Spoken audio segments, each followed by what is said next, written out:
nice to have you back on the channel after a long time. So today we are going to talk about a recent report published by the Economic Advisory Council to the Prime Minister. The report talks about the population and demographic changes of various religious communities within the country. Now, before that, I would like to show you a few figures of the population change in the various religious communities between the year 2001 and 2011. Between 2001 and 2011, the Hindu population fell from 80.5% of the total population to 79.8% of the total population. The Christian community has remained at 2.3% of the total population. The Sikh population fell from 1.9% to 1.7% of the total population. The Buddhists fell from 0.8% to 0.7%. And the Jains have remained at a meager 0.4% of the population. But the Muslim community has increased its share of the population from 13.4% to 14.2% of the total population. So what does it show? That when all the other religious communities are either decreasing in percentage or remaining stagnant, the proportion of the Muslim population has increased in the 10 years. So is it something to do with the population jihad? Or is India in the danger of becoming an Islamic country? No, it's not so. Now let us think that is population the only criteria through which a particular community can command its authority over a country? Or is it the number of positions in the power structure, the economic development of the community, its share in the resources of the country? I think it's the latter. So therefore, just by looking at the population numbers, we cannot say that the Muslim community is actually commanding a greater control over the country or its resources. On the other hand, we can say that because the proper social, economic and educational benefits of the mainstream development have not reached the Muslim community, that it has been subjected to poverty and resulting in poor family planning and poor population control. But do you think that the case of the Muslim community is a lost one? No. We've come a long way, and the next set of data are the optimistic ones. Let's have a look at them. If we take the decadal growth, that is the decade to decade growth in population percentage, between 1991 to 2001, the growth in Muslim population as a percentage was 36.02%.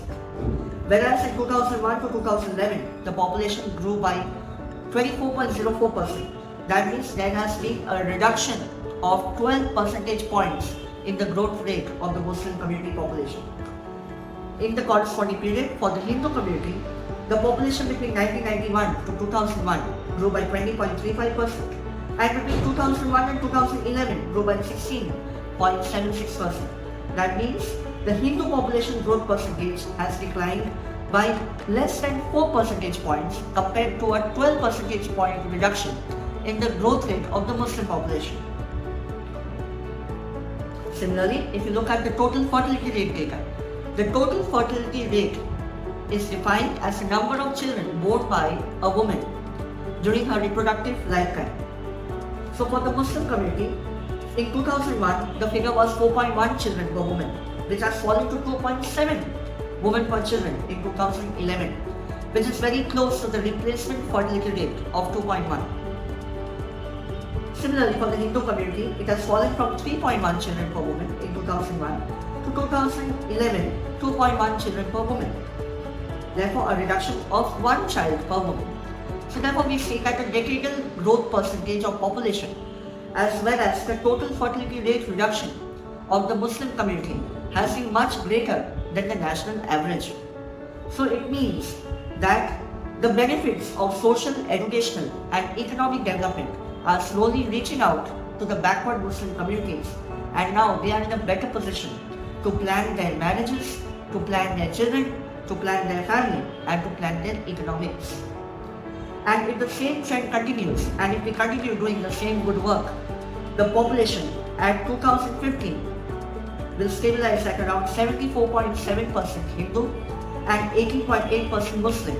So India is always going to remain a Hindu majority country, and there is no fear of India turning into an Islamic nation as it is being portrayed by some of the people.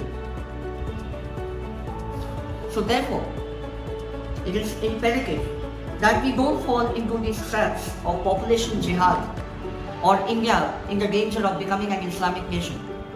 No. Ostracizing or targeting a particular community is no solution.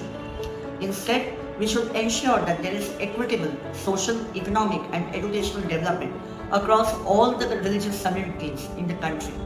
And that will be the actual win for India and the actual way in which we can preserve our demographies and we can preserve our culture. The same has been outlined by the National Population Policy brought about in the year 2000 by our late Prime Minister Shri Atal Bihari Vajpayee ji, and the same has been enshrined in the International Covenant for Civil and Political Rights declared by the UN Human Rights Committee, to which India is also a signatory. And therefore, the purpose of this video has been to make people aware that the report published is a genuine report. But few people have been exaggerating the report and showing the untrue pictures that no, the demography of India is at stake. India will lose its culture.